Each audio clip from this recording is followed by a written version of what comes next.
దేవుని యొక్క లేఖన గ్రంథముల నుంచి ఒక మాట ఈ రాత్రి మనం జ్ఞాపకం చేసుకుందాం. యెషయా గ్రంథము 62వ అధ్యాయము 3వ వచనం. నీవు యెహోవా చేతిలో భూషణ కిరీటముగాను, నీ దేవుని చేతిలో రాజకీయ మకుటముగాను ఉంటావు. దైవజనాంగమా, నేను ఇదిగో నీతోనే మాట్లాడుతూ ఉన్నాను. నిందలు మోస్తూ అవమానపరచబడుతూ ఎవరికి అక్కరలేని స్థితిలో ఉన్నటువంటి సహోదరుడా, సహోదరి, ప్రభు నీతో మాట్లాడుతూ ఉన్నాడు. నువ్వు పనికిమాలిన వ్యక్తివి కాదు, నువ్వు అవమానం చెందే వ్యక్తివి కాదు, నువ్వు నిందలు మోసే వ్యక్తివి కాదు. నీ నిందలను, నీ అవమానాన్ని దేవుడు ఘనతగా మార్చబోతూ ఉన్నాడు. రెట్టింపు ఘనతగా మార్చబోతూ ఉన్నాడు.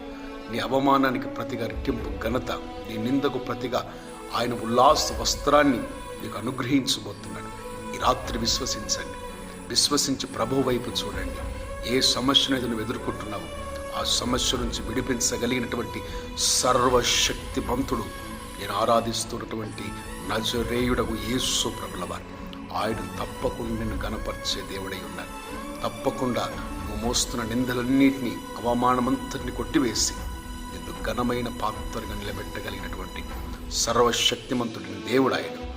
దైవ జనాంగం నిన్ను భూషణ కిరీటముగా ఆయన ఉంచుతాడు. ఆయన చేతుల్లో నిన్ను బలమైనటువంటి పాత్రగా వాడుకుంటాడు.